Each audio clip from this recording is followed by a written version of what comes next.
by the power of Grayskull.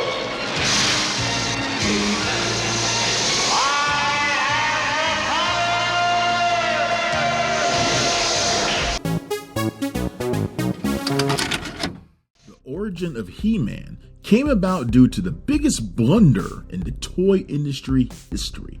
In 1977, Ray Wagner, then president of Mattel, was offered by 20th Century Fox the chance to make toys based on a science fiction movie they were making. All it would take to get the deal was to pay $750,000 for the license fee. Wagner balked and turned down the offer. The movie in question? Star Wars. Great shot, kid. That was 1 in a million. Ray Wagner would kick himself for years for such a short-sighted decision. He tried to recover by going after other movie and TV properties, trying to make successful toy lines as popular as Star Wars. The investment was not paying off. It's a trap! And it became obvious that there would not be a property as big as Star Wars in the near future. The decision was made to change gears and come up with ideas for an original property in-house. The team turned to marketing to try to analyze what their customer base, boys from ages 4 to 8, wanted. They realized that the boys of that age were constantly playing with toys to live out power fantasies. Parents and teachers made them feel powerless. And when they watched the children play, the phrase, "I have the power now," was constantly being said. So the folks over at Mattel decided to start from the foundations of what type of genres kids enjoyed. After much debate, the decision was made to focus on sword and sorcery. Conan and, specifically, artist Frank Frazetta were the basis of He-Man. While the creation of the character was a team effort, two names have been referenced as the creators of the He-Man property: toy designer Roger Sweet and Mark Taylor, an artist and designer.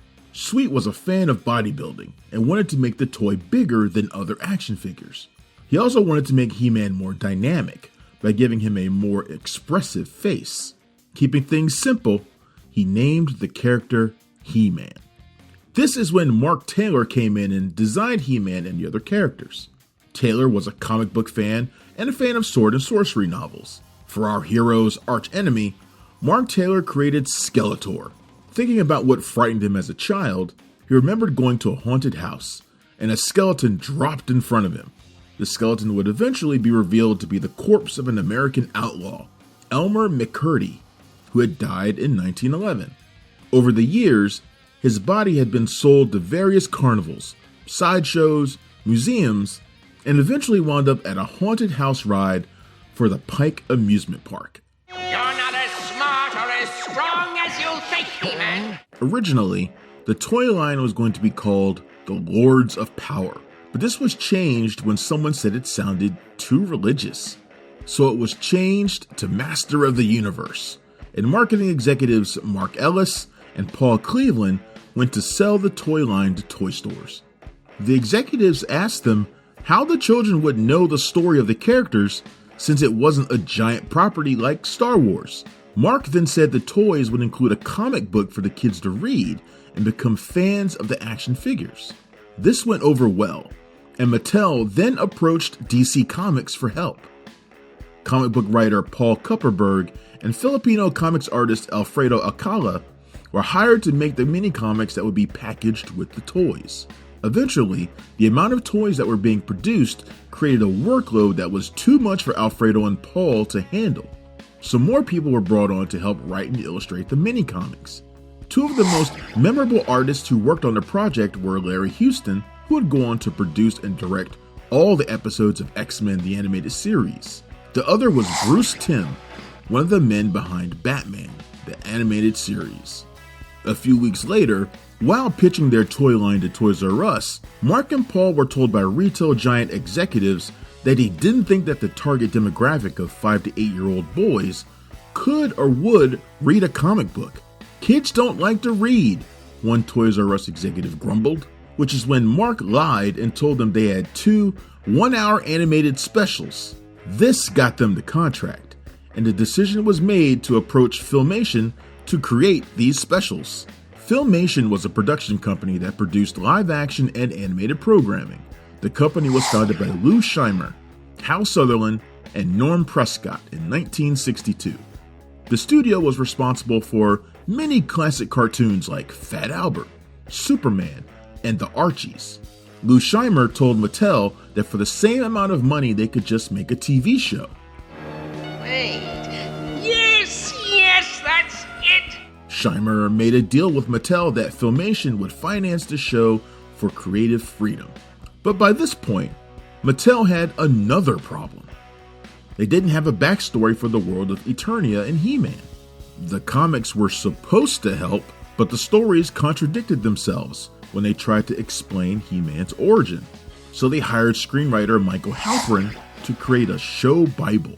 Halperin introduced many concepts that were used for the animated series, such as Prince Adam, He-Man's true identity, the world of Eternia, and the fact that Queen Marlena was from Earth. Earth. So that's where my mother came from. While some things were taken from Halperin's Bible, Filmation decided to write their own treatment.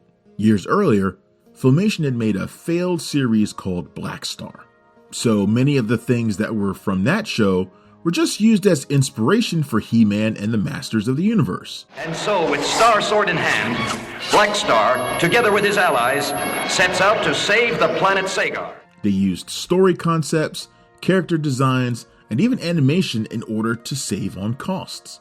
However, Mattel did order that Halperin stay on the show as a sort of consultant. After a year, Michael left because of creative differences. The relationship between Mattel and Filmation worked this way. Mattel would give Filmation photos and names of their upcoming toys, and they would incorporate them into the show.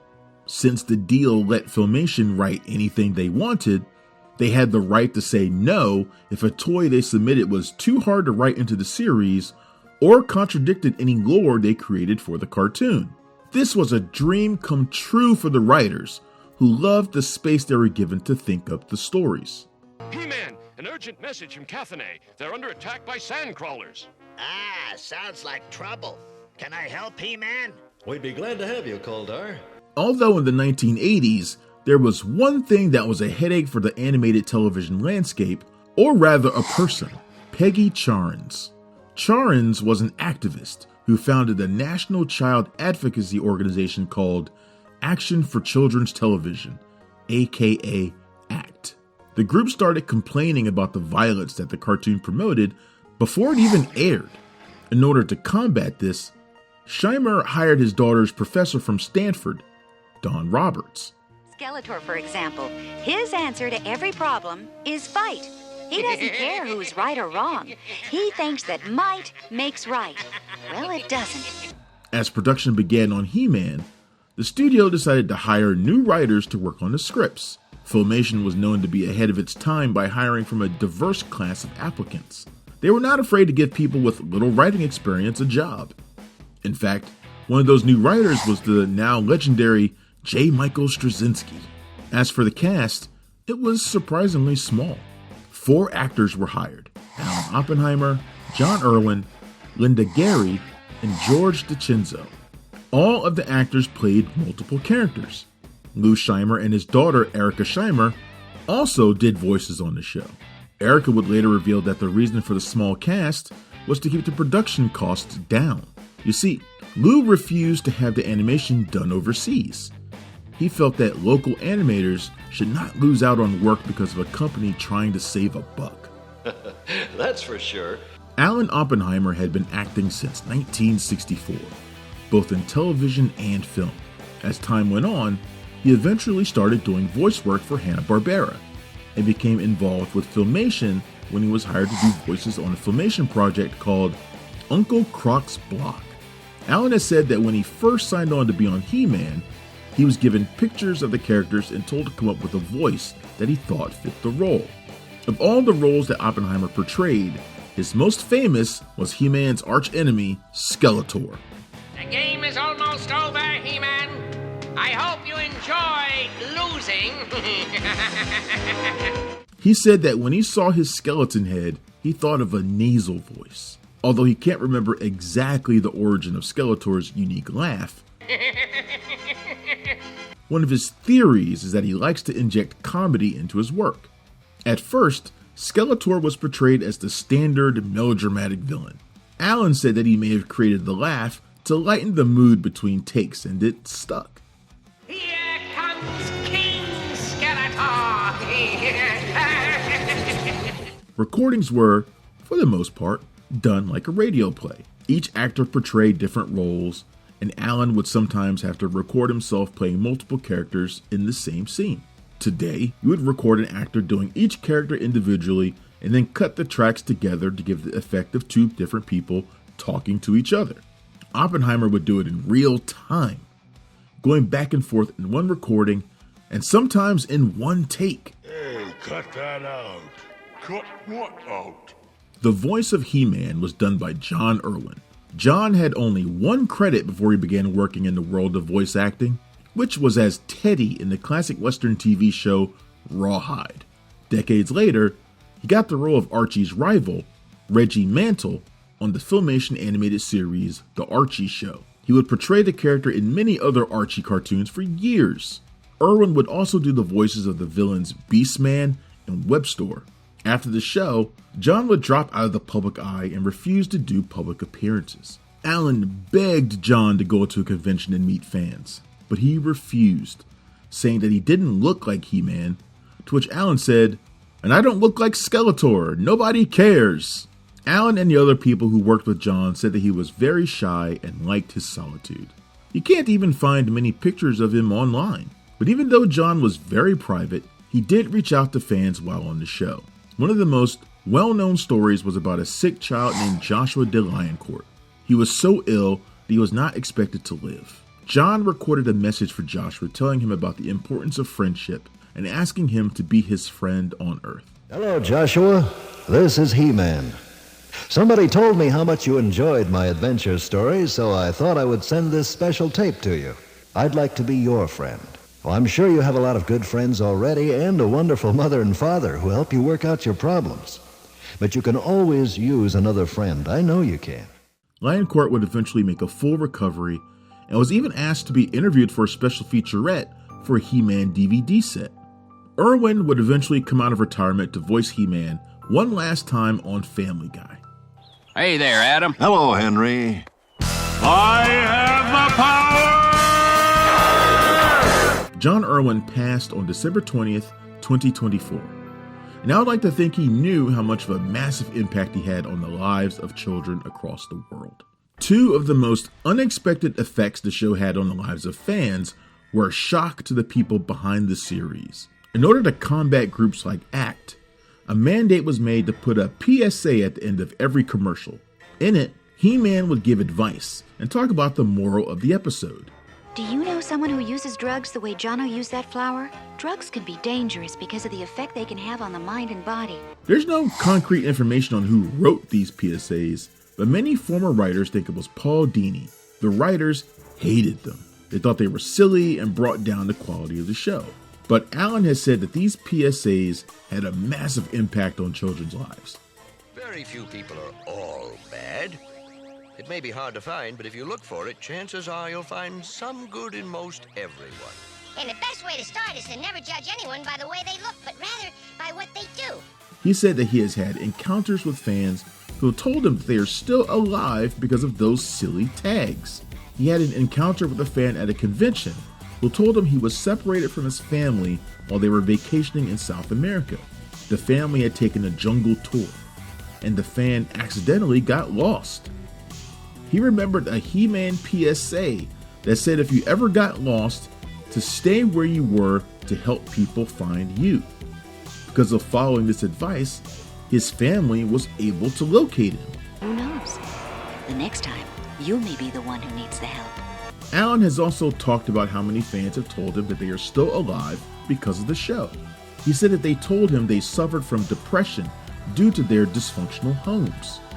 But watching He-Man let them escape that, and they found something in the show that gave them the courage to go on. Another thing, there's nothing in the world quite like the feeling that comes from knowing you've done something good for someone else. We'll see you next time. The second surprise was that it had huge influence on the LGBTQ community. Many have used He-Man's unintended homoeroticism as comedy, which, to be honest, was pretty funny. Looking at these episodes, I don't know how some of the writers and animators didn't stop and say, "Hey, wait a minute. I think I know how to wrap you up." With some questionable choices in dialogue and animation. But He-Man has become somewhat of a gay icon. As Adam, he has to pretend to be weak or normal. But then he transforms into He-Man. If Roboto has become our enemy, he won't be easy to deal with. Maybe you'd better change to He-Man. Yeah, good idea. The person he was inside all along. Many children who struggled with their sexuality felt that He-Man was a metaphor for their own struggles, but that one day they would stop being afraid and become the true person they were inside. If we use our time wisely, we'll enjoy all the good things that life has to offer. The animation used rotoscoping to adapt to some of the action. This method was ahead of its time, and it would eventually evolve into the special effect we now call motion capture. He-Man lasted for 3 seasons with a whopping total of 130 episodes. It spawned a spin-off that was also massively successful, She-Ra, the Princess of Power. I held aloft my sword and said, "For the honor of Grayskull!" Which followed the adventures of He-Man's long-lost sister. By 1984, the He-Man toys were seeing a decline in sales, which made Filmation make the decision to not continue making episodes. So on December 8th, 1984, Filmation would air the last episode of He-Man and the Masters of the Universe. He-Man, are you all right? Yes. When it zigged, I zagged. Since the original cartoon ended, many attempts have been made to continue the franchise. A sequel series called The New Adventures of He-Man was produced by a now defunct Japanese-American animation studio called Jetlag Productions. It was not well received by fans and only lasted 1 season. In 1987, a live-action movie called Masters of the Universe starring Dolph Lundgren was made. It bombed at the box office. I think I'm gonna need some backup. Then an excellent animated reboot premiered in 2002, but due to low ratings and poor toy sales, was also canceled. In 2021, Kevin Smith produced a new sequel series called Masters of the Universe Revelation, which was released on Netflix. The finale of the 3-part series, Masters of the Universe Revolution, finished in 2024. The revival divided the fan base, with some praising the series for its bold new take on the franchise, and others believing it strayed too far from the source material. A new live-action He-Man movie is set to premiere in June of 2026, starring Nicholas Galitzine and Jared Leto. It remains to be seen if it will revitalize the franchise. But even if it doesn't, the impact of the original series is still felt today. The cartoon introduced the genre of sword and sorcery to a younger generation. Many went on to discover classic stories like The Lord of the Rings and Conan. Not only that, but many also became fans of games like Dungeons and Dragons. So a big reason why there is a massive fan base for these other properties can be traced back to a cartoon of a man who raised his sword to transform into the hero he knew he was inside. And children across the world joined him, also shouting that they too also had the power.